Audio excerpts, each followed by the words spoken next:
Episode number 290 with Davidian, Aerosmith, Bon Jovi, Stones, Alice Cooper. Who else? Van Halen, Hollywood Vampires, and lots of others. Super guy, been working since the 70s in this industry. Everyone loves him. Nice guy. He's been a video director. He's been a lighting director, lighting designer. He's been a production manager and is still a tour manager as well. So very successful career in the industry. Nice guy, fun to talk to. And I hope you enjoy it. I did. Today's podcast is also brought to you by Elation Lighting. Elation is a privately held corporation established in 1992 and is headquartered in Los Angeles, California. All products are developed and engineered in the USA with sales and support offices located in the US, Mexico, and Europe, plus distribution via a worldwide dealer network. Elation will also be the subject of our very first Future Tech podcast. Please join me in watching Elation's recently released Pulse series video. Inspire your audience's imagination with Elation's Pulse Strobe series, designed to bolster creativity and deliver breathtaking kinetic intensity. The Pulse series empowers designers to create dynamic lighting experiences that captivate any audience. The Pulse series synthesizes mesmerizing lighting experiences with power and precision, allowing designers to create rhythmic, heart-pounding lighting effects with effortless control. Elation's Pulse series.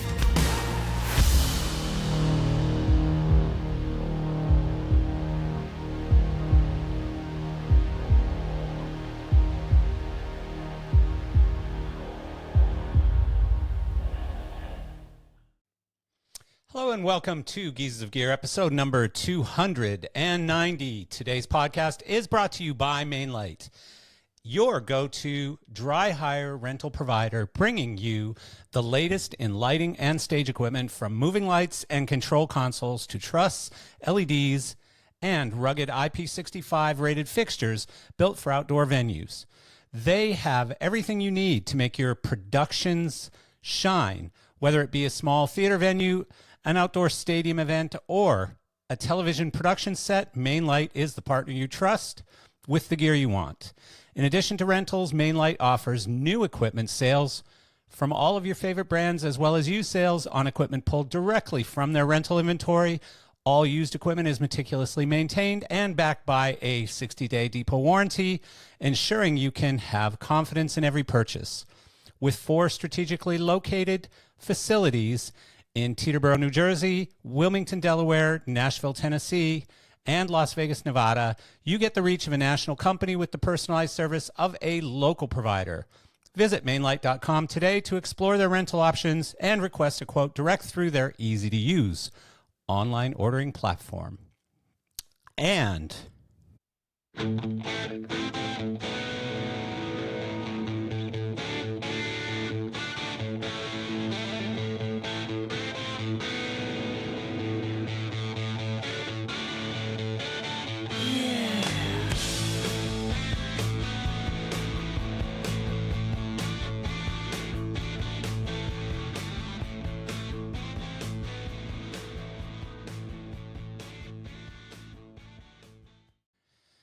hello. And so we are booking up like crazy for the next couple of months. Sarah has gone mad, people. I'm telling you, Sarah's gone crazy. And so we have a lot of really great guests coming up. I'm pretty excited about where she's going with these new guests that she's booking. And not that the old ones are bad.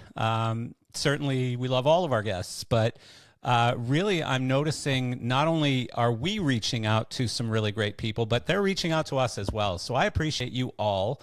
I appreciate folks who have either been on the podcast or listened to the podcast and constantly recommend people to come on it.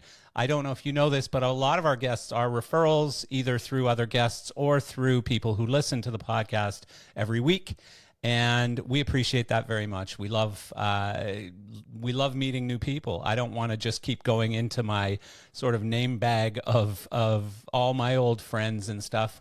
We love to have all kinds of different people on. And I think you notice, but I get pretty excited and interested in all conversations, whether we're talking about lighting, sound, video, whatever. We tend to try to gravitate to things that are interesting, and sorry for you, but a lot of times that ends up being racing related conversations. But hopefully we get into some pretty interesting stuff as well. So yes, we are pretty booked over the next couple of months, but if you'd like to come on the podcast, just shoot an email to the lovely Sarah, our producer. Her email is producer@geezersofgear.com, and Sarah will vet you a little bit. Really, the bar isn't that high, folks. It's, are you interesting? Are you not interesting? And as long as you have a great story or stories to tell, you've got an interesting past, an interesting career, and we think people will be interested in our conversation, then we'd love to have you on the podcast. So again, email producer@geezersofgear.com. Sarah will get you scheduled and get you in the loop and get you booked. And so I don't know if you've seen this yet, but we've been pushing out some marketing on a new podcast, which I've also mentioned here in the intro, which is called Future Tech. So now Geezers of Gear has 3 podcasts now. This one, the main one, and then there is Leading Ladies, which Sarah does, which has been going very well, actually, really, really well. We're pretty excited about where that's going. Obviously, there's a lot of women in the industry who are not only interested in working in the industry, but they're interested in listening to other folks who work in the industry and how they've navigated those waters and what their stories are and stuff, because it is interesting. It's I find a lot of really cool thoughts and ideas when I listen to these podcasts from these wonderful ladies who are talking about how, let's face it, this has been a man's world for 50 or 60 years or whatever it's been. And so these wonderful ladies are very strong and are very brave, and they're navigating these sometimes vicious waters and coming out on top and coming out very successfully. And there's some really successful careers by women in this incredible industry. So I can't wait to see where this goes with Sarah doing this podcast. She's enjoying it, and I think the guests are enjoying it. And from what I've seen so far, the listeners are certainly enjoying it. So thank you to everyone. And of course, thank you to John Featherstone and Light Switch, who have so graciously sponsored that podcast for us. I know you guys all think that I buy new Ferraris every time we launch a new podcast, but just remember, not everyone makes Joe Rogan money in podcasting. In fact, I don't make a dime from podcasting. I do this because I love doing it. And the money that we are paid by our sponsors pays for what it costs to run this podcast, which I don't even know that it covers the cost yet. So if you'd like to sponsor Geezers of Gear, sign up here.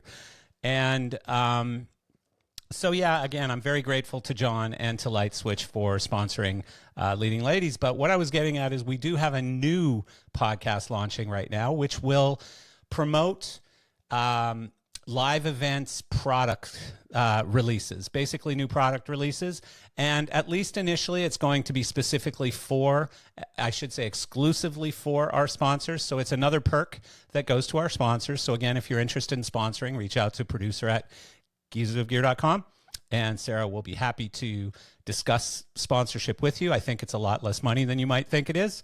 And so this is a podcast that's going to come out on Fridays. I won't say every Friday because it depends on content. When there is content, when there are new product releases from our sponsors for our hosts to discuss, then they'll discuss it. If there's nothing to talk about, there won't be an episode. So it will be concerning Elation products. And I hope you'll listen to it. It's a very, very new spin, and there are some secrets behind this one too, so I'll tell you more later. And hopefully you'll love Future Tech as much as we've enjoyed creating it, dreaming it up, and launching this first episode. And please, please, please, one last thing. Don't forget to like, share, and subscribe to our podcast. It really is the only way that we continue to grow, is if you help us get the podcast out to more people. And, I'd love to have those massive budgets that the Joe Rogans of the world have and go out and market this so that no matter where you go, you see Geezers of Gear, but that isn't going to happen. So we need you to share our podcast. If you like the episode, please share it with people. Please say, hey, Bob, have you heard this? Hey, John, have you heard this? And send it out to other people. That helps us tremendously. Everybody's interested in bigger numbers, and bigger numbers attract bigger sponsors. And then those sponsors are really happy because they got a pretty big audience who are seeing their information, their branding, their product, etc. So thank you very much for liking, sharing, and subscribing wherever it is you watch or listen to our podcast. By the way, I've become a real fan of watching podcasts and listening on Spotify. This isn't a promo for Spotify by any stretch. We certainly don't earn any money from Spotify, but personally, I just find that it's a very cool medium for podcasts because you can listen when you feel like listening. You can watch when you feel like watching. There are no boundaries. There's nothing that stops you from doing either. And it's just a very easy product to use from your phone, from your computer, whatever. So check it out. If you haven't tried podcasting on Spotify yet, try it. I think you'll like it. And of course, you want to look at this funny looking head. So you want to see some podcasts on video. So enough said. Today's guest, David Davidian. With a career spanning nearly 5 decades, David has been a key figure in live entertainment, working with iconic artists such as the Stones, Van Halen, Night Ranger, Alice Cooper, so many more. His multifaceted expertise includes roles as a lighting designer, production manager, tour manager, and video director, showcasing his versatility and dedication to excellence. Currently serving as tour manager for Alice Cooper and the Hollywood Vampires, David oversees everything from travel logistics to show settlements and production design. His recent contributions include designing the lighting, video, and stage effects for the Hollywood Vampires 2023 tour and creating the visual elements for Jackson Browne's global tours in 2021 and 22. David's ethos is simple: behave like you want someone to behave. This philosophy, combined with his professionalism and creative talent, has made him an invaluable asset to the entertainment industry. As he awaits the next chapter with Alice Cooper and the Hollywood Vampires, David continues to push boundaries and deliver unforgettable live experiences. He was on the podcast in 2020 with me. I enjoyed it very much. You can go back there and listen to that. It's episode number 104. Again, available anywhere you get our podcast. Just search for either David Davidian or search for episode number 104. Or, by the way, you can just go to Google and type in David Davidian, Geezers of Gear, or episode 104, Geezers of Gear, and Google will bring you there as well. So please join me and welcome Mr. David Davidian back to the podcast. Mr. Davidian, how are you? I'm well, thanks. It's fantastic to see you. Same here, buddy. I'm well is such a good answer. You know that? Yeah. I'm well is a good answer because it is. I like to say right side of the dirt. That's another good answer because unfortunately not everyone is. You know, it's been a rough few years for our industry, that's for sure. It has been a rough few years. Every year, I mean, certainly my generation loses more and more and more of, let's call it, the founding fathers of of this industry. And let's not leave out Los Angeles, man. Oh my God, Jesus, what a mess! You know, it's Sarah was asking me earlier today because she's in Crete, an island off of Greece, and for whatever reason, she doesn't watch a lot of news and stuff, so she was asking me this morning, what's going on with these fires? Is it bad? And I said, oh my God, like half the city's gone, you know, it literally is just completely wiping Southern California off the map. And, you know, people are losing not only their possessions, but they're losing their lives. And no, they're losing. Yeah, I mean, your terrible possessions, everybody, you know, we all want to not be defined. I mean, it's a terrible thing in our industry as well. So many people in this business are defined by their job. Yeah. In other words, if they don't feel like they have a tour, they feel like they're less of a person. Yeah. That's a scary thing for me to think. And you know, certainly whatever I would say to anybody who feels that is, you are much more than any tour or any lighting design job or video director job. Such a huge point you make, because I remember having so many of those conversations during COVID. Where people literally were just like, losing their minds, because they didn't have a gig, so that you weren't, Alice Cooper's guy. You were just David, the guy down the block with no gig, Right. and, you got to be more than just your job, I think. You do. You need to really be able to look at yourself every day and just say that you have self-worth unto yourself, whether even if you're a single guy or woman alone living by yourself. I mean, you have value and stuff that you can input into the community, the Ethernet, even into your own life. I mean, even studying, going to school or whatever. I mean, all of this is valued. I've heard some awful stories about the extreme of that, David, is like when you're sort of at the end of your career, like so many people in our industry are getting there, Yeah, but you're still relevant. As long as your artists stay alive, you're good. There you go. You're good. Alice ain't stopping anytime soon, and you're his guy. God bless him. He's a machine. Yeah, he is. Well, you know what? He quit drinking soon enough. He quit drugs. He quit drinking. He quit all of that stuff early enough in life where he was able to become a healthy guy. And now he's a healthy, whatever he is, 72, 73, 75. No, 77, 78. But he's one of there, huh? Yeah, he's one of the loveliest human beings on the planet, without a doubt. Yeah. So I was just saying that Fort Lauderdale, I was backstage for Alice, and I had just read Golf Monster. I don't know if you've ever read it, but it's a great book. Yeah, I haven't read it, but I know it. Yeah. So, I mean, it's a cool book because it's sort of half about golf and half about I'm a rock star and this is my crazy life. Mm-hmm. And so it's part biography and part golf lessons, Right. And so I had just read it, and I told him that, and he said, "Oh, you're a golfer?" Yep. And he said, "How's your game?" And I said, "I'm really struggling with putting." So next thing you know, I've got Alice with his arms around me, holding my hands and going, "You need to hold it like this, and you need to do this more." And I'm standing there, and finally I think, because, he was also my first concert, which I've shared with him. It was either Welcome to My Nightmare or the Alice Cooper Show. Okay. But it was in the 70s. And and so I'm standing there thinking, I'm getting golf lessons right now from Alice Cooper. This is wild. It's best. I mean, all these years I've still not played around with him, and I don't keep score or anything. I'm one of those guys. I just hit the ball, have fun. Yeah. You can't do it worth a damn, which is why I'm never really gone out with him, because he takes it pretty seriously. But I hope to. It's one of those things, kind of a bucket list thing, so that I have play around with them. I had a chance to, and it got canceled for some reason, because my friend in South Florida was the Callaway rep. Right. And he was a Callaway endorsee. We're there in February. Oh, are you? Yeah, we're in same February. venue in Palm Beach? No, well, what are we? No, we're not playing down there. Closest is St. Augustine, but we're doing Orlando, St. Augustine, Clearwater. I might come up for one of those shows. That'd be fun. I'd like to see you, and I always like seeing Alice. We also have an Athens show. So. Oh, really? Yeah, in July. Fun. But yes, so absolutely, you should definitely come visit. And, I will. I like seeing Alice. Alice is one of those guys that I could see him 100 times, and I'd still go to the 101st one, because he just puts on a show. He's strong, great, and the whole band is good. Yes, absolutely. Yeah.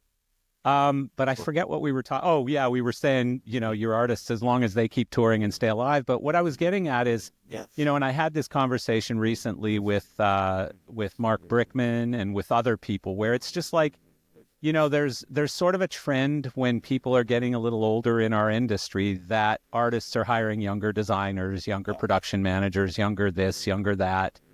And so then what do people do? And this is when I start seeing, just a really sad thing happening. And do you know Candace Brightman? Yeah.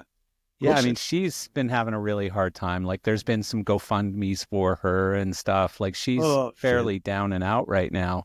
And, this is the Grateful Dead's wonderful, amazing designer for so long.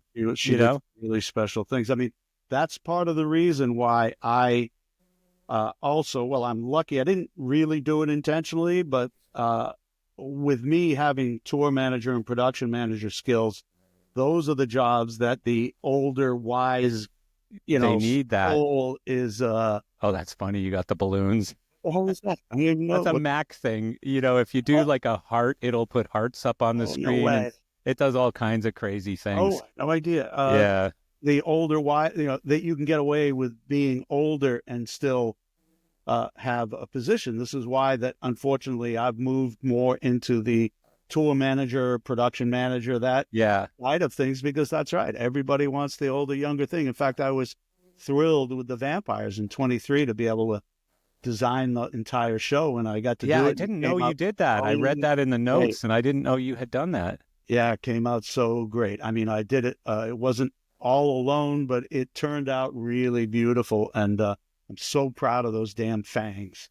I really am. I really Why? am. What's the story with the fangs? And what I was going to say, it wasn't just me. It was 2023. A lot of people, thank God, people like Dizzy Gosnell at Bandit and Dizzy's the man. And were a massive, massive helps, and I couldn't have done it without their input and thoughts and all that. But I was very happy. I hadn't actually designed a show myself in many, many years, because another problem with this industry is that once you're, if you go from being a lighting guy to a video guy, all of a sudden you get all these people say, oh, you don't do lights anymore? It's like, no, I do lights, but I needed a job. The job was video guy. So, here you are. Yeah. So, the only reason I don't do lights or I don't do videos is because nobody asks me. Yeah. So, I guess this is what you were just talking about. So, the inflatable fangs, the inflatable. Yeah. What are we looking at here? We're looking at actually everybody in the band except the poor bass player, Chris Weiss, and it's an inflatable. It's a beautiful. It's inflatable. An inflatable. Yeah, made by the people Airworks up in Belgium. They did an amazing job. Wow, it came out terrific. I think you have a wide shot somewhere that's got the thing in it. So how does that get done? Like how do you just show them a picture and they create an inflatable based on that picture? Well, that's how it starts. I mean, actually, these all started as stage extensions, barricade, as ego ramps, if you will. Okay. Yeah. That was my first thought of it, to put ego ramps on in front of the stage. And I did bunches of drawings with the ego fangs, the ego ramps, et cetera, et cetera. And of course, I ran into tons of problems because shows typically go on sale before the design is finished. Yeah. And so when I started sending pictures of these fangs, every promoter and all the promoter reps saying they couldn't barricade them, they couldn't do anything with them. And, Dizzy does all of the renderings for me. Yeah, Dizzy does a great job. He's so good at that. Yeah, he's so great. I love his renderings. And we're looking at it, and I'm like, man, I want these things. I like them. And then honestly, it was like, well, why don't we try them above? And I'll be damned, he threw them up there. And they look great. That looks amazing. Wow. That looks so cool. Wow. And then, so what happened is we took those, I mean, if we were all set up, I could show you the earlier renderings, but we took those renderings and sent them to Airworks in Belgium. And then they did, first of all, a 3D drawing, and then they did a graphics drawing. I mean, they did great work, but for instance, like see how they're looking at it, see how they look all gnarly and everything. Yeah. The first one that they sent me looked like perfect manicured white teeth with like super, perfect. Yeah, you didn't want that. Everything. Yeah, and that's what I said. You don't want veneers. You want nasty old man teeth. That's right. I want it blood stained. You see the blood spatter on them, and I wanted, So that's, but they came, they took what was a very 2D drawing, but it still had the color and the blood things and the like off-white thing. And then it was really a series of exchanges. And I would check with Dizzy because Dizzy was involved in all that. And that's how they came to be. And I remember struggling over the dimensions. They turned out to be 52 feet wide. Jeez. So I struggle with, because of course the vampires aren't really that big. They do such a mix of arenas and smaller places and all that. Oh, should I go 48? Should I go 40? Et cetera, et cetera. But then I looked at those and they had to mock them up, and I'm like, no. Yeah, you don't want it to end up looking like Spinal Tap Stonehenge, where it's a tiny little thing. Let's face it, all of these things do that. All of these things I got rid of that. All of these things are that, they're not Spinal Tap. But I mean, they're Spinal Tap-esque. I mean, let's face it. Yeah. 54-foot by 20-foot fangs there. But nonetheless, they do look. They came out looking. So are they lighted from inside, or are they just lit from fixtures outside? No, only lit from the outside. I actually made sure that we had a truss out there that would absolutely be nothing but dedicated to the lighting of those fangs. Right. Yeah. So there was a truss in front of them, and they were lit by those fixtures. But we didn't do any inside lights. Interesting. Yeah. Yeah. Oh, that looks great. I love that look. That's really cool. Yeah. So they came out terrific. Yeah. Very proud of those things. I mean, they're now like a brand thing now. Like they want them. It's like you're stuck with them now. Yeah. Yeah. It's like the circle screen with Pink Floyd, or things like. How hard is that to deploy? Not bad. I mean, there's a diaper on them. They're wrapped with a Velcro with a black thing, and then the actual inflation of the fangs is what tears the Velcro, and they come down, and they. So it's actually an effect during the show. Yeah, we don't do it. Yeah, I didn't want to do it right from the get-go. Right. You don't want the curtains to open with fangs. Wrap it up. Right. Yeah. Something that changes things, partway through. Yeah. And, but yeah, I mean, I was so happy to design something again. And, so when was the last show you had been LD for prior to this one? Oh, prior to that one. A while? It would have been a while. I would have to, Jackson Browne, actually. Right. Yeah. I did Jackson Browne right after the pandemic. But I did I did the lighting consultation, but I didn't operate. They wanted video, so I did the actual video directing, because in the lighting world, man, I can't handle those goddamn new consoles. I can't do it. It's rough, isn't it? I mean, so if I have to have a programmer who I can program the show with me and then teach me, I can operate, once they program, I can do what it takes to do on each song to run the song. But I am honestly so far behind when it comes to lighting programming.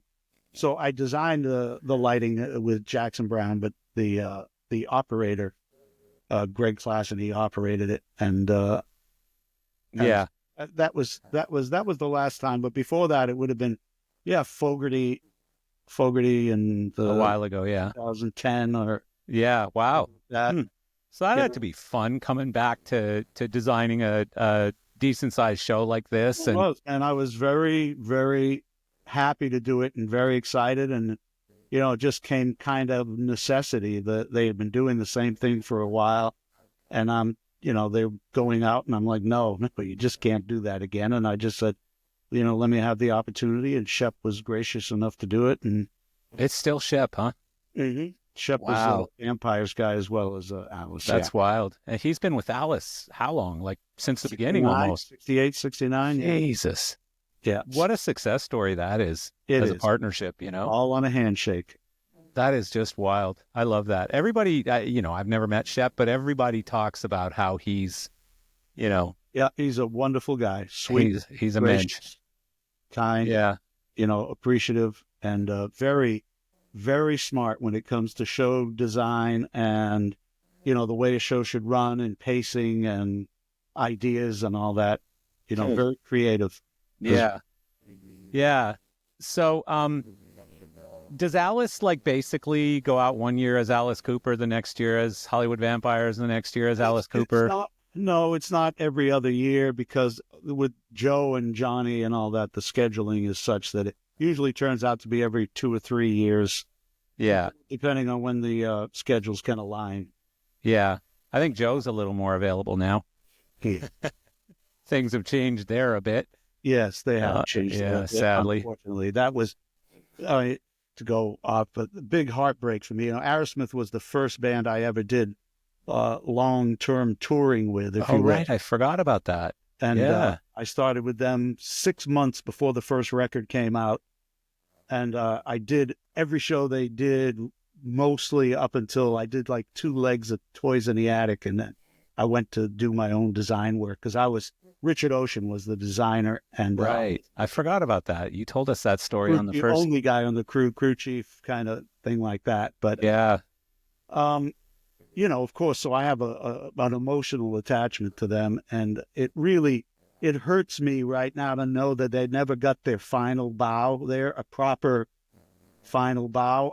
I still hold out hope that Steven will get to the point where they can entertain, hold it together for a tour. Well, yeah, even if they were to do like a, LA, New York, Chicago, Miami, Dallas type thing, and do a London, Paris, like what AC/DC's doing right now, kind of thing would be enough. It's just, I mean, they worked so hard, man, back in the day, those guys. I mean, it was very close back then, but they worked their asses off. Yeah. They had to claw their way into acceptability. They were so dismissed as secondhand Rolling Stones and all that kind of thing. Yeah. Really worked hard and truly clawed their way into the position that they had, and really didn't get any real respect until Toys in the Attic. Yeah. Well, and such an incredible band. I mean, really, like wrongfully dismissed, if you might say it that way.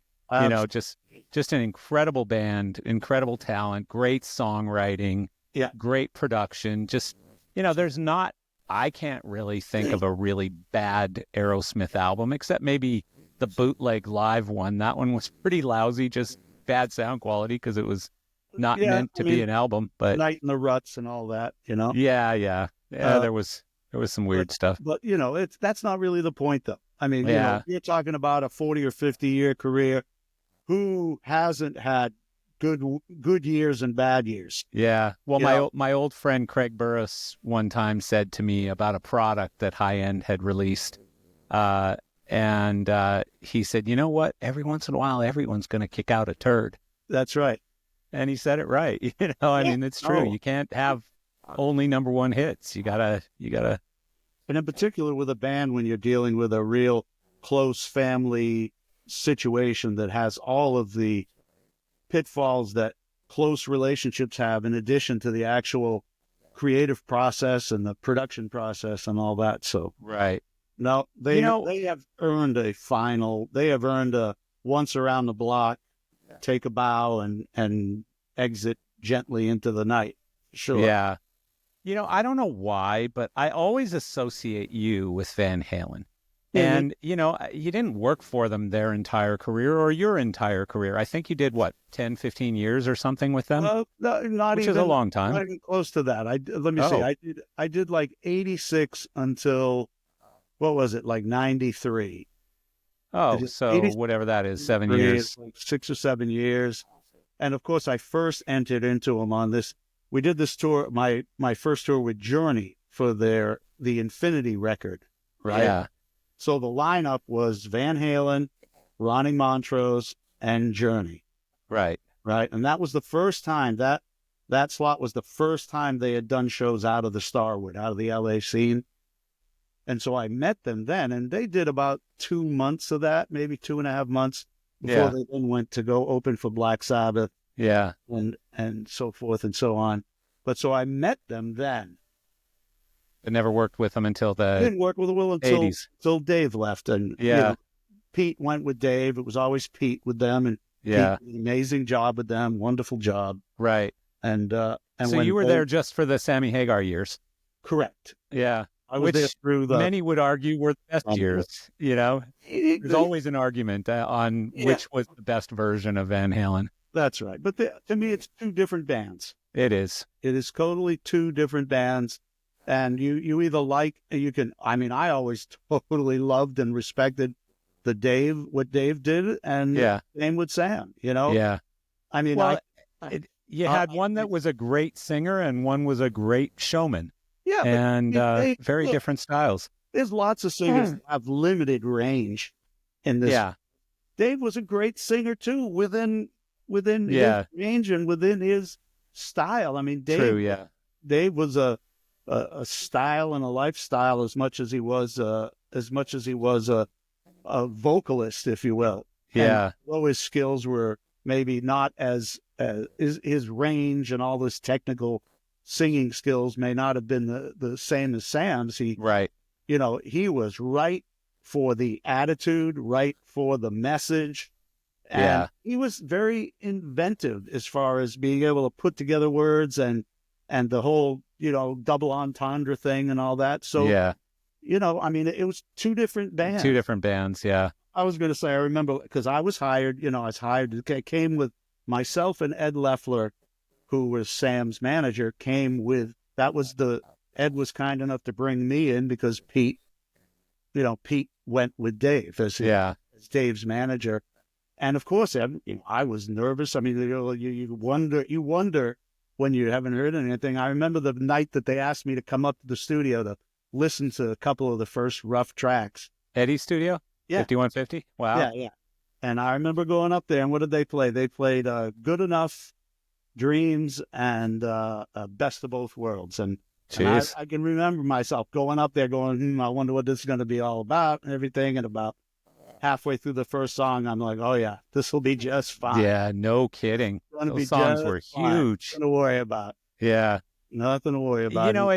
Again, for some reason, I've always associated you in my head with Van Halen. Like, if anyone asked me, hey, what did Dave do? I mean, now I would say, Alice Cooper probably, because that's the most recent stuff. I did Bon Jovi for 15 years, too. Yeah, I know. I forget that as well. But I think the Van Halen thing is because you were there for, I think, arguably their biggest years. Like, the biggest shows they were doing was with Sammy, I think. 84. 84 was big, yeah. 84 was big, and that was a fantastic record. Yeah, it sure was. That was a classic record. It was a hit machine. Yeah. It was 84. But, look, the first record, come on. When I remember it was the Hollywood Sportatorium. I used to call it the Snortatorium. Yes, yeah. That was the first show that they did with us. Yeah. And even then, what was it, 78, 79? I was 6 or 7 years in. I was already probably jaded. And they plugged in and everybody, I turned around and said, what the fuck is this? What am I hearing? What is this? Yeah. And you just know, you just knew. Yeah. From the first time that they hit a note. Something was special there, yeah, that was for sure. One of Ed's real things, and I say it, with somebody. Ed was such a natural. Everything flowed every night from the head down through the heart, out of the hands. And it's like they played every night. They played the same set list. You knew every song and you recognized it and all that. But every night Ed would play a little different. Yeah. Every night he would instinctively, with that feel that he had, play a solo differently or add intonations or it's so true or moments to a solo that were different every night. Eddie Van Halen to me, I guess some would argue Jimi Hendrix, but Eddie Van Halen to me was like what Wayne Gretzky was in hockey, what Michael Jordan was in basketball, arguably, I guess, Brady in football. Like, he changed the game. He literally changed the game. He reinvented the game. As did Clapton and Page in the 60s and 70s. In a sense, yeah. But they were still really in that blues. They were in the in the rails, between the rails. Like, he just had, right. And some people say he didn't change anything. Blackmore did it before him, the Hammer-Ons and stuff, but not like that. But even if that's really not relevant at the end of the day, I don't know if it's super important to be like the very first from dot, but what he did with it and the way that he used it changed the game. I mean, Will Chamberlain and Larry Bird and whoever, they played basketball before Michael Jordan did. That's right.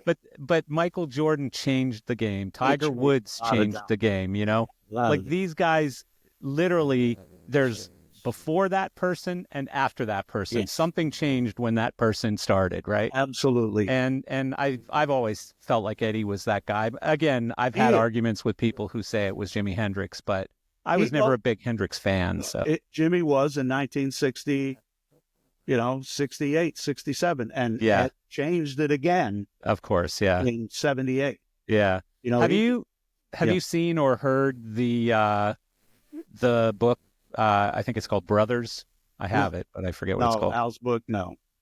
Yeah, it's interesting because it's only the DLR years. It's not the Sammy years.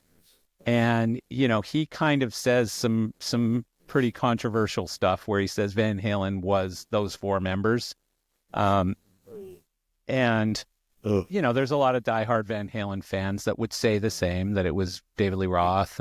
But it's, we'd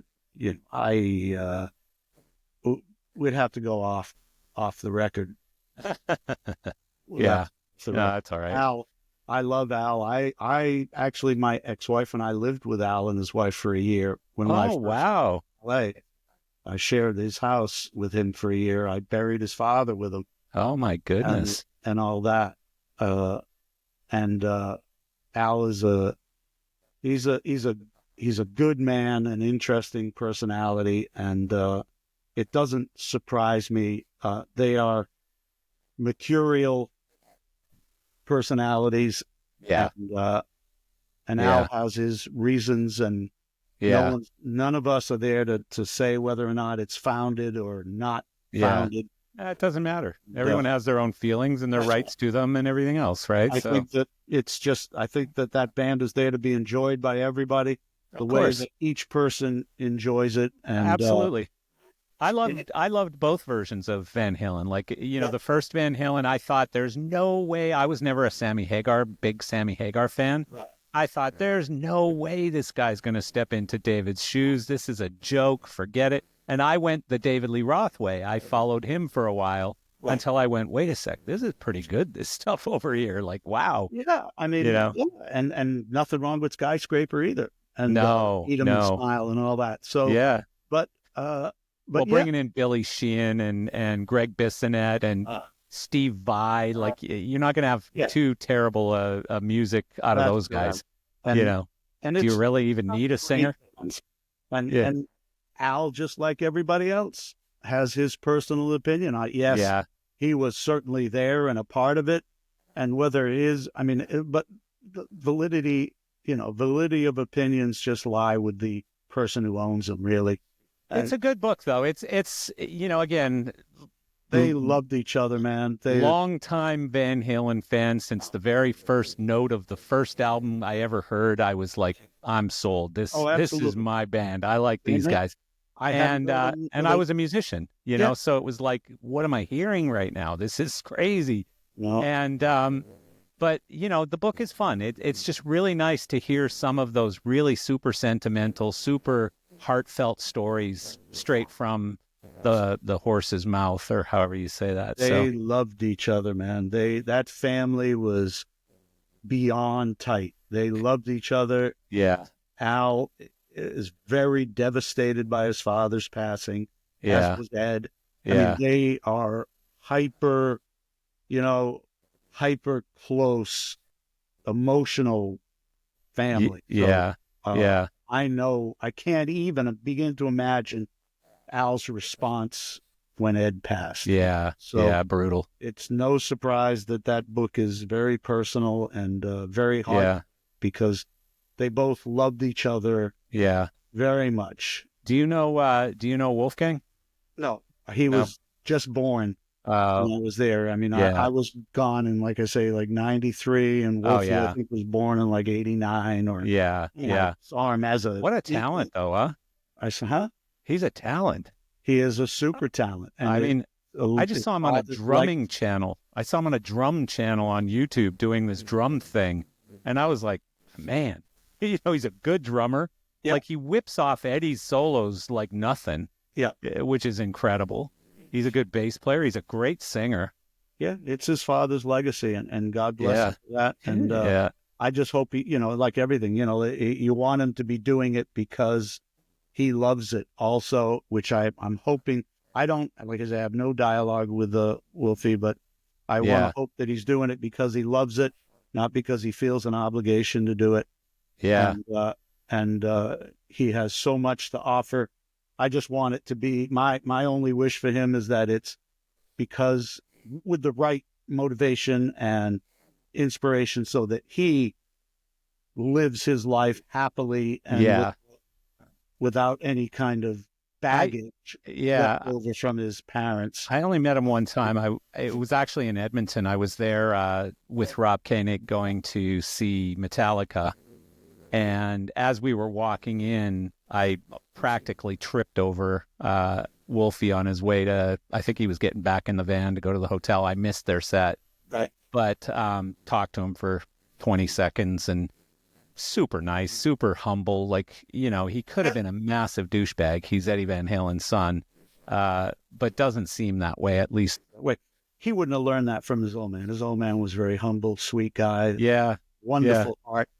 He would have never, I would never expect that of Wolfie because he's not like that. Al isn't like that. Al is tougher, exterior. Yeah. Al is more, he's more gout steely and being the business, is Al's band. Yeah. I met Al once at like Malcolm with AC/DC, Yeah. I think it was Willow Springs racetrack in California. When he was into, I don't think he is anymore, but when he was into racing, right. I met him there. I was there racing and he was there racing, and it was just, hey, how you doing? He was just another driver in the drivers meeting, It was kind of funny. Very nice guy overall. Yeah. Very cordial, funny. Eddie, the first time I met him was at NAMM.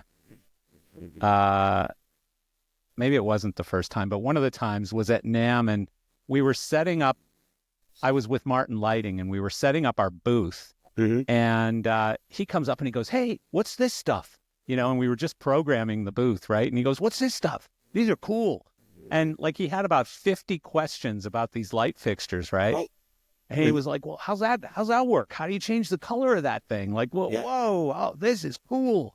And I don't know if he was just wasted out of his brains or if he was genuinely interested. Oh, he could. I'm not going to speak to his state of mind, but that is the genuine guy. Yeah. He is always, curious he and was interested. Always curious, always kind, always enthusiastic and exciting, much like Tommy Lee, man-child. Yeah. Tommy still to this day, and he's 65 or something, and he's still the same. Yes, he is. Still the same. You'd like to see the guy slow down a little bit. Like, every video I see with him, he's still smoking. Stuff that can kill him, but yeah, you never want to see people. I mean, I always envied, because, I certainly didn't grow up that way, but, I envy those people who have that childlike innocence and can still be sincerely excited by something they've seen 100 times. Yeah. You know what I mean? How many times that Edward's seen the lights, even movies and stuff. But he seemed genuinely interested. He was probably in our booth for 20 minutes, 15, 20 minutes. And whoever, I don't know if it was a manager or whoever was with him was like, Eddie, we got to go. Eddie, we got to go. And he's like, hang on. I'm talking to these guys about these cool lights. Yeah. It was pretty fun. And that's very much Tommy. That was actually Michael Jackson was like that as well. Yeah. Did you work with Michael? Yeah, I did the 81 Triumph tour. Okay. Yeah. I did the commercial where his hair got caught on fire. Oh, right. Yeah, I remember that story as well. Yeah. So, somebody else told me recently that they were there when Michael Jackson's hair caught on fire. Who was that? Well, it was a full event shot with an audience. Yeah. Somebody else just told me George that recently. Travis was the production manager. Yeah. Right. Stephen Sifford was the designer. I was the board operator. Right. Huh. Yeah. So when are you back out again? End of the month. End of January. And you go where? Start in Augusta, Georgia. Oh, so it's down here. Oh, right. Yeah, you said you're in Florida in February. It ends up with a cruise. He's doing one of those cruises. Okay. That's Alice. That's not Hollywood Vampires. No, Vampires. Johnny's got a movie to do this year. So what's he doing? It's not a Pirates of the Caribbean. He's not back in that thing, is he? I heard something about some movie with Penelope Cruz again, but oh, fun. I don't know much about it. I've always been a Johnny Depp fan. There was discussion of this year, but then it got postponed. So, yeah. So Last time you were on here, 2020, obviously some things have changed since then. And last time I physically saw you in person, it was still a masks thing. I remember everyone had to wear masks and I was looking for you and I couldn't find you because you had a mask on. And I'm like, does anybody know where Davidian is? And he's like, yeah, he's right there. He's standing right here. I'm like, damn it. Yeah. So yes. I hated not being able to see people's faces because me too. I hated the only thing I liked about it though is the fucking guest list went away. Oh hell yeah. Yeah, no after show things and it made it a much more peaceful, less hectic working environment. Right. But I've had this habit probably because I lost half of my hearing when I was a musician, but I've always had this habit of lip reading. And so it off-puts some people because when you're talking to me, I'm looking at your mouth, not at your eyes. No kidding. And it's purely by accident. It just happened over time. And I read lips as I'm talking to people. Nice. And so with masks, I was always saying, excuse me, what, huh? Yeah. What'd you say? Right. Because I genuinely couldn't hear them, Well, that's a super cool skill. So then you're the guy that all those football guys are putting the paper up in front of them. No, I'm not that good. I'd like to think you have the skill to decode, right? But I'm not that good. I can't. No. I can't just look at somebody's mouth from 20 feet away and go, person's talking about this. Because no kidding. Okay, all right. Like Obama and Trump were talking the other day at the funeral. That thing. And I was trying to find someone on the internet who had already figured out what they were saying. Oh yeah. And then I ran out of time. I just didn't have time to go down that rabbit hole. But it'd be a good skill to have to be able to read lips from a long distance like that. Signing, like the signing thing. That's, my ex-wife, her sister is deaf, and so I learned signing, I'd say very slowly. Like I'd have to go, it'd take me like a minute to tell you something you could say out loud in 10 seconds. So, right. So I wasn't good at it by any stretch, that's for sure. But I did know all the letters and some of the words. I'm awful. My wife is Mexican. I've been married to her for 27 years, and I still haven't learned Spanish. Really? She learned English before I learned Spanish. So. Oh wow! So she was a relatively new American. Like she came over, still speaking just Spanish. That's right. Mm-hmm. Wow. Actually, never wanted to speak English. Really? Mm-hmm. But that would have made for a rough marriage. It would have. You not speaking Spanish, her not speaking English. Yeah. Although maybe that's how you stay friendly. Yeah. Maybe that works even better when nobody knows what anybody's saying. Depends on the day, right? Yeah. I mean, you might starve to death, but yeah. But no, great skills. Multiple languages. My son is bilingual, and he doesn't really understand what a gift that is. Yeah. You have a daughter too, don't you? I have a daughter who's in the business, works for Danny O'Brien. Right. Yeah, I thought so. Yeah. Very happy, proud of her, and she's the best. That's cool. What was I going to ask you? So, again, going back to like touring post-COVID, right? What are some of the challenges that you still deal with today in 2025? You're going out in January. I got to tell you, I'm still dealing with COVID. I had 4 COVID cases last summer and spring and fall in Europe. Yeah. COVID is still out there. Yeah. Nobody's masking and everything, but we with Alice as a policy, we quarantine. Oh, really? Oh, absolutely. We still quarantine now. If anybody gets it, they go into a hotel. Yeah. Whatever it is for a week until they're testing negative. Huh. But that can be a real problem. Like when your monitor guy gets it or, so for the musician gets it, Nita, our guitar player, she got it. Had to put her in a hotel. Wow. So what did he do? Bring in a different guitar player for a week? The other guys came in and covered. The other guys covered. Oh, wow. Alice, so you were just missing her. Yeah, we're just missing her for those. She'd be one that people had noticed missing too. Yeah. Oh, so they all notice any one of them that's missing, but we can't. I mean, I'm not gonna, and nobody wants to infect a whole, group of people on the road. Yeah. So what else can you do? That's interesting, because you're probably the first person who I've spoken to in the last, I don't know, year and a half or so, who's said that you're still dealing with stuff like that, like quarantining. Like, people get sick, obviously, but I don't even know anyone testing right now. Well, we don't test until the people present. We don't test, but if someone catches a cold, I carry the stuff still.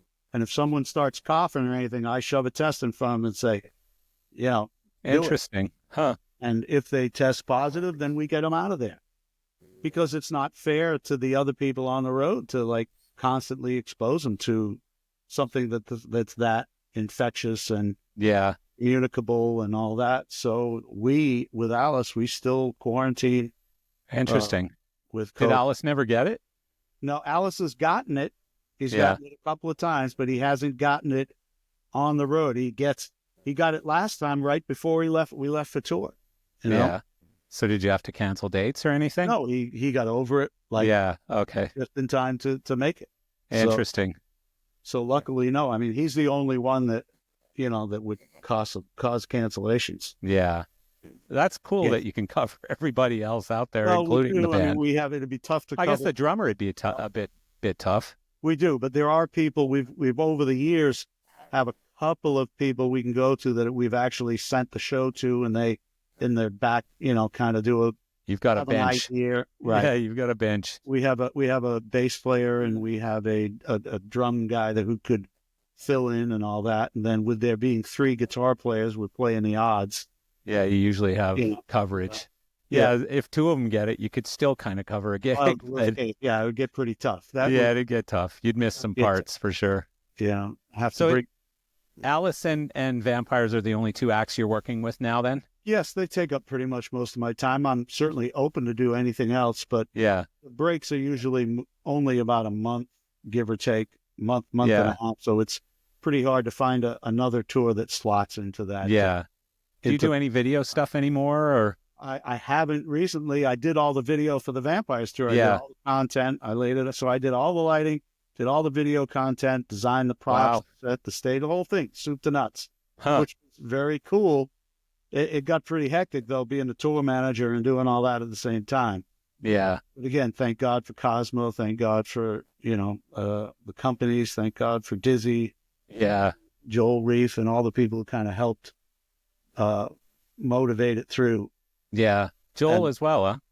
Yeah, well, I went to Joel and Cosmo both because they're both friends. And because I hadn't done a lighting design per se. I'm very out of touch with gear. I know what I wanted, but I didn't have fixture numbers and brands that were better than others and all that. So first of all, I created the layout that I thought was great, and I just put a bar-shaped instrument with the multi lights in it and the regular, that and the other thing, and I sent it off to them and say, okay, do you like insert fixture types? What are the fixtures that you populate it with? What are your, choices? And then we kicked it around back and forth, and then populated it. Yeah. Way. Who's your vendor? Is it Bandit? Being that it's Dizzy Bandit, or yes, Bandit with Alice with the Vampires. It has been Bandit, but it was also in the States we used DCR, but in Europe we used actually in the UK we used this company called Zigzag that was worked out. I'm familiar with them actually. Player Brothers is the audio vendor for the Vampires. Yeah, and video was a company called Pixel, which now has been purchased by LMG. Oh wow. Interesting. The big guys are buying all the guys out there. Yeah. Claire owns everyone in the audio world, and pretty much. It's getting pretty wild. And Four Walls buying all the lighting companies. Becomes, but Claire does a great job. Yeah, they do. Claire does a great job. They're the gold standard for a reason. Yes, they are. Yeah, it's true. Yeah. What else you got going on? Anything personally? Anything fun you're doing? Did you just take up guitar or snowboarding or something? No, I've never been a creature, unfortunately, of hobbies and all that. No. I have an old car that I may play around with that keeps me occupied. What is it? 1968 Triumph TR250. Oh, fun. I love Triumphs. Yeah. I was just with a friend of mine. I went over to Naples for a few days this past weekend. A friend of mine from Canada is probably the most knowledgeable classic car guy I've ever known in my life. Right. American muscle cars mostly. Right. Yeah. But like, if you told him, a Mustang just drove by, he'd say, what did it look like? It was blue and white and had windows shaped like this. He'd be like, oh yeah, that's a 67 fastback, blah, blah, blah, blah, blah. Yeah, it'd have all the... it had this engine. There were only so many made and blah, blah, blah. Like, I mean, this guy's an encyclopedia on these cars, and he buys and sells them constantly. Wow. So he's going to the Mecum auction in Orlando. So no, I don't have too many habits. I mean, of course, I've been kind of tied up doing the advance for these shows, and of course, we have Alice's birthday on this leg and the Super Bowl, so fun. got to work out couple of parties, both of those events. Yeah, that's right. So, what will you do for the Super Bowl? We're going to do a private room in a restaurant bar, and then I'll bring in some big TVs and make sure it's catered and all that. Oh, that's cool. And that'll be the band and the crew, or just the band? Or... band and the crew. No. We do. I try and do everything with everybody as much as we can. That's cool. Dinners, all of our whatever we do for special events, we're always. That's super cool. I like that. All inclusive. Different hotels, though, right? No, band and crew. Band and crew stay in the same place. Financially necessary. Crazy. Yeah. But no, we're in the same hotel. That's cool. Most times. I like tours like that. That's me too. When the band's in the Four Seasons and the crew's in the Holiday Inn down the road, it's got bad optics. Sometimes it's to put on the tour manager hat. Sometimes it's just especially when you get into large scale crews. Yeah. Just financially, unmanageable. Yeah. But what you don't do is that's the thing. You don't put them in the Holiday Inn or the Motel 6. Instead of having them in the Four Seasons, you put them in a Hilton, Hyatt, or Marriott. Yeah. That makes sense. That's where I don't like it, when it goes from, where there's such a discrepancy. Yeah. Do you get involved in Alice's golf at all? Like, does he get you involved in working out logistics on that? On what? On just golf? Like the golf's done by Callaway. We do every day. I mean, I get golf, every day. He plays every single day that the weather permits. Yeah. And we get feedback from our Callaway rep, and they send it to me, and then I put it in the day sheet every day. Oh, really? So you do put it in the day sheet? That's interesting. Yeah. In the day sheet every day. That's cool. What a fun gig. So, yeah, I mean, I don't have anything else to talk about really. I just, challenges today. So you mentioned COVID. What about like gear and people? Are you still struggling with that?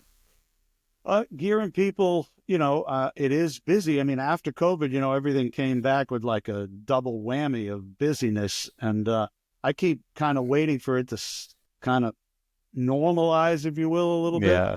But it's still going strong. So there is a struggle for competent people, you know what I mean? For people, because everybody really gets booked up. Yeah. We've managed to manage it. And of course, Alice not being A-level budget kind of person. He's not playing arenas and stadiums. He's playing theaters and arenas and festivals and things like that.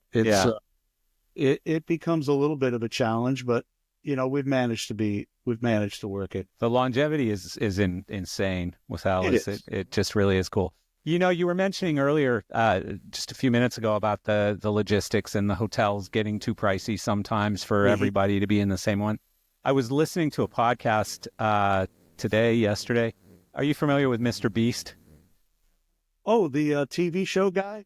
Well, he's the podcast guy, but now he just did a very successful game show. Yeah, right. That guy. And I haven't seen the game show, but I know all about it. But it starts out with 1,000 people. Yeah, I've seen the game show. My kid had me watch the game. Yeah.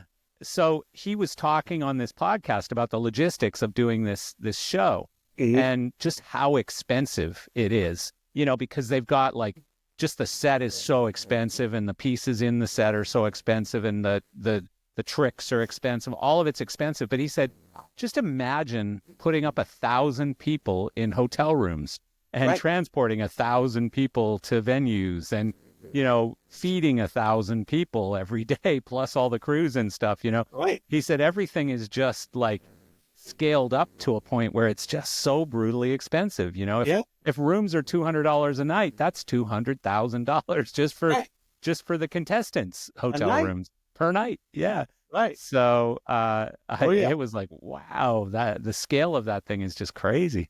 No, yeah, touring has gotten very expensive. I mean, trucks and buses in particular have gone up substantially. Everything and hotels. Like, I mean, I was in Vegas for LDI recently, and I decided to extend my stay one more day beforehand, come in a day earlier because I had a meeting that I needed to be at, and my hotel wasn't available. So I go looking for a hotel room, and everything was like $1,000 a night because it was Friday night. And I ended up staying at a Holiday Inn Express, I think, near the airport for one night. Yeah. And it was 300 and change. Yeah, no, it's crazy. And like when you tour Europe, we have to book hotels. You have to book buses and hotels almost a year in advance. Wow. Because the demand is so big. Yeah. And the hotels in Europe, man, they don't give a shit. They have like, it's like 4-month cancellation fee, not 24 hours, not 36 hours, 4 months. If you have a change or you need to cancel something, if you don't do it 4 to 6 months before your stay, you're out the whole thing. So how does the timing, like when you're the tour manager, when you're booking a tour like this, so the venue dates are set by the promoter, I would guess, and those. The agent. Yeah. So the agent says we're going to do these dates. And then does that come to you and you have to go start dealing with the logistics? That's right. Well, it goes, in Alice, there's a tour director in the office, Toby Mamus, that does a lot of that and the early stuff. But with the vampires, it's all me. So yes, when it does, it comes from the agent. Well, actually, of course, it goes to Shep first. Shep signs off on the dates. Yeah. And then what happens is, with the vampires, is that Shep asked me to put together a budget while he's deciding a rough budget so that he can basically see, whether it's going to be a net profit or a net loss and what the net profit's going to be. Yeah. To decide on accepting the dates. But then after all that, Shep accepts the dates. And then from there, yes, I get with our travel agent, Nick Gold. Yeah. And we start in right away with, Nick doesn't do trucks and buses, but hotels, charter flights. Talk about expensive stuff, man. When you're chartering. Yeah. Very expensive. Yeah. But yes, it goes on from there. Then I work with the different vendors, whether it be travel agent or myself or the lighting sound. You start taking bids and farming out bids. Yeah. And of course, then there's the design side, whether or not you're going to go out with the show you did last time or whether you're going to redo it, redesign it. And all of that kind of happens right after you have a schedule that's been agreed to, which is typically 8 months to a year out from when you do your first date. Oh, okay. Interesting. Yeah, I've never really gotten into the details of how that works out on a tour the size of an Alice Cooper tour. I guess it just scales up or down from there depending on you're doing. Scales up or down. And, it's very, like you say, the larger stadium tours, much many more moving parts. Yeah. But if you're doing like a European tour and then festival dates, can festival dates still pop up in between? Do you leave openings? Not real. I mean, they don't try and leave openings because they don't want to take the chance of having it be a no play date. Yeah. Yes. I mean, there's always a chance for an odd one-off that comes up earlier on, earlier towards the start time that would be brought to our attention. But because otherwise, how do you get festival dates? Like, is it when you're not touring, or how does that work out? Booked. I mean, like I say, the festivals start booking there next year, right after the one. Yeah. So it just all comes together. That's what the agents are doing. Done at least a year in advance. Right. Those schedules for the big festivals, whether it's Pink Pop, Grass Pop, L-Fest, all of those, any Donington when it happened, they would start download, whatever, and of course Glastonbury and all that. Yeah. Fun. Many, many months previous to the actual execution of the date. Yeah. Well, I'll tell you what, David, I appreciate you taking some time. It's been fun talking to you, and we finally got through some weird little tech problems at the beginning there. And no, it's all good. It happens virtually every podcast I'm on. Trust me, we're all old, so technology just keeps, changing, and we're not. So yeah, but no, I appreciate it. I always love catching up with you, and I will get to one of the Florida shows. I'll look at the schedule and I'll just shoot you an email. Yeah, shoot me an email. Perfect. We'll talk it, man. We'll be cool. No, I look forward to it. All right, my friend. All right, buddy. I'll see you soon. You bet. Thanks Cheers for having me. I appreciate it. Absolutely.